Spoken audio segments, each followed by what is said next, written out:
the second largest publicly traded Bitcoin holder, their CEO just stepped down today. What's going on, guys? It's Ricky. This is still something that I'm learning more about. I don't even necessarily want to talk bad about this guy. I really don't know much about him. I'm just going to share what it is that I do know. As many of you guys might be familiar with, I'm not pro Bitcoin. I do not care for Bitcoin, never have and never will. With that being said, I believe in your right to buy Bitcoin. With that being said, I don't understand the point of these companies. So when I looked into XXI, this is their stock performance. It's a publicly traded company, and it's supposed to act as a Bitcoin treasury. But all this company does is it buys Bitcoin, and it bought it at such a terrible time. It bought it towards the middle to the end of last year. And if you pay attention to Bitcoin, when you look at where we were from the middle to end of last year, literally like the worst time, right? That's around 80 to about $100,000. And then now it's down 40 to 50%. But I still don't get it. This company doesn't do anything. It buys Bitcoin. And then people want to invest into it, but why wouldn't you just buy a Bitcoin ETF? Like, why would you buy 21 Capital and it calls itself a Bitcoin? It's the whole like Michael Saylor bullshit thing all over again. To just catch you up to speed, this guy's name is Jack Mallers. He seems like a young guy. He's pretty trendy. I've seen him before where he would make it would be posted everywhere by all these like large crypto Twitter accounts. They're like, oh, he just bought millions of dollars worth of Bitcoin. Oh, look at this really young guy buying so much Bitcoin. Yep, he's leading the revolution. It's so funny like how his own community is turning on him when they first glorified him. Again, I'm not justifying anything it is that this guy's done. I don't know him. I don't care for him. It's just I want to show how it's all about advantages. That's all crypto is. That whole community is, if what you are doing is an advantage to them, they'll support you. As long as you begin to be a disadvantage to them, they'll start scolding you. But nothing changed. He bought Bitcoin while everyone else was buying Bitcoin. Unfortunately, he bought too much Bitcoin at elevated levels. Literally, the most simple thing that you can do is not overextend yourself at overbought levels. Now, his stock, right? This is from the middle to late 2025. His stock from the highs that it made, which I don't even know why it was trading so high. Again, it's just hype. Hype and momentum can be a very powerful thing for short periods of time, but eventually fundamentals will matter. This stock is down 91%. Yikes. So Jack Mallers has stepped down as CEO of 21 Capital? Yeah, 21 Capital. Even though just around the IPO, he said that he wanted to remain CEO until his death, which again, I do remember seeing that interview. But yeah, it obviously seems like there's different plans. To my understanding, I wanted to share the reason why. It says that Jack Mallers is stepping down as CEO from 21 Capital to focus on Strike. Supposedly, him and his board couldn't agree where they wanted to take 21 Capital. So because of that, he decided to just completely step away. So there was supposed to be the idea of a three-way merger, and now that's pretty much dead. Mallers serving Bitcoiners has always been the mission, and that doesn't change. Strike is where I carry it forward. So it seems like he also owns another company called Strike. Why is there another company that does the same thing that he also owned? I don't get that. This guy bothers me because this is just insane. I have no information other than what is public. From my initial reaction from Jack Mallers stepping down as CEO of XXI is that it will end up being good for Strike and XXI. I'm one of the largest shareholders of Strike, and I am a big fan of whoever that is and the team at Tether. These guys are all net positive for Bitcoin and the millions of Bitcoiners around the world. People will get caught up in the drama and the rumors, whatever, this is all noise. Very few people have done more from Bitcoin than Polo, Jack, Strike, and Tether. I trust that they are making the right decisions for Bitcoin, for themselves, and for their businesses. There is still a lot of work to get done by everyone on the team Bitcoin.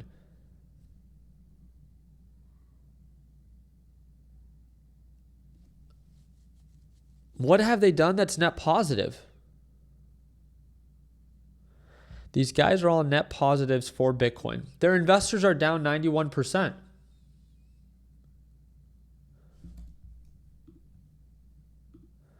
$21 Capital. Their total cost basis for their 43,500 Bitcoins, the second largest Bitcoin treasury company in the world, supposedly, that's public, $3.69 billion. Their Bitcoin current value is $2.9 billion. So they've lost a little bit under $1 billion in value of their Bitcoin. On top of that, for their current investors, their shareholders, they've lost 91% of their value in about one year.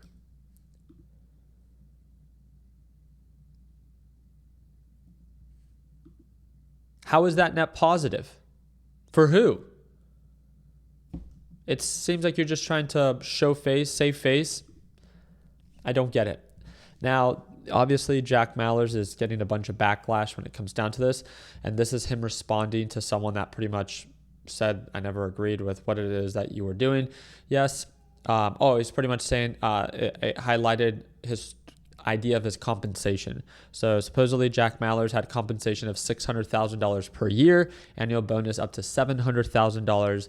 And then he had total reported compensation, which comes down to equity and option grants up to $140 million. To my understanding, Jack Mallers acknowledged that he couldn't agree where they wanted to take the company. So what he thought to do was to walk away, and his options are going to expire, which pretty much means that he's not going to exercise the right to own them or to exercise them. So therefore, they become worthless.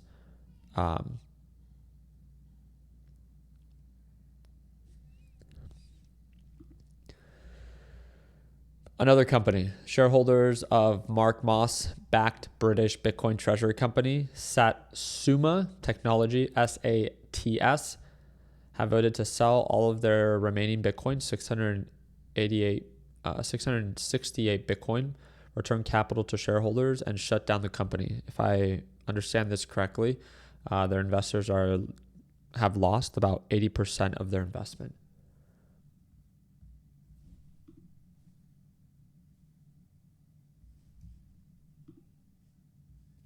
Let's look into their financials. This company loses $260 million a year. That's how much it costs them to run this business that doesn't generate any revenue. When we click on the pro research, again, no revenue. At this point, it was down 83%.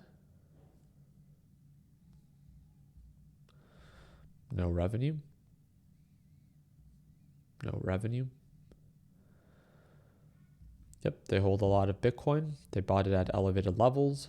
The company is unprofitable. And revenue forecast still stands at zero. The company pays no dividends and offers shareholders no income return while the stock continues to decline. Technical analysis across both moving average and technical indicators is uniformly bearish, with overall sell summary suggesting continued near-term down pressure. What's bullish about this company?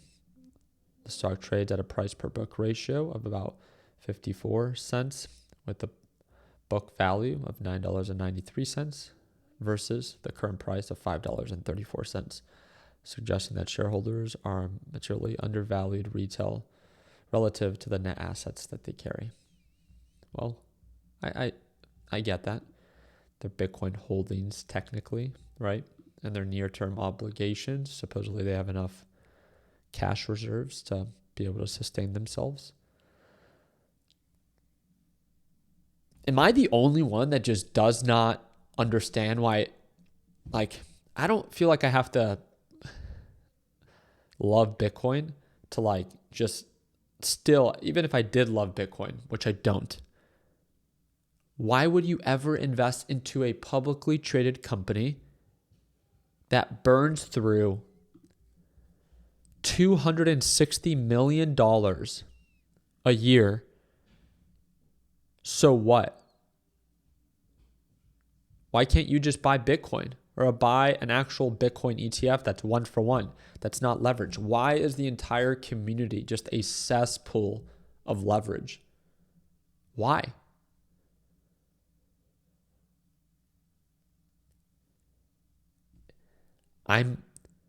It's so sad.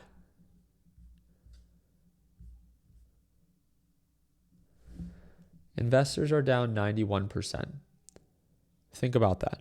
I mean, I have no skin in this. That's why it's like, I don't care for this guy. Like, I have nothing against him. I didn't lose a penny, right? Young guy, and now he's going to focus on strike. So what? Now he's going to buy Bitcoin with another company and try to raise capital there. What's the goal there? You just hope to buy Bitcoin low enough that when it rallies, you can maybe gather more investors to then use their capital to buy more Bitcoin? It's just a Ponzi scheme, isn't it? Am I like someone in the comment section? Please, maybe I'm just not smart enough to understand the technicality behind this. Is this is supposed to trade as a leverage proxy of Bitcoin? But it doesn't do anything. So what was he doing for the past year other than bag holding Bitcoin and using investors' capital to buy Bitcoin? And then Bitcoin's not going up, so then they can't do anything. They're sitting ducks. I mean, they're just like Bitcoin investors, but they went public and they just gathered enough money and enough attention to encourage, I guess, a bunch of people to buy into their hype. And then when hype fades, reality sinks in. Bitcoin's price action has been bearish for the past year. And then everything falls apart.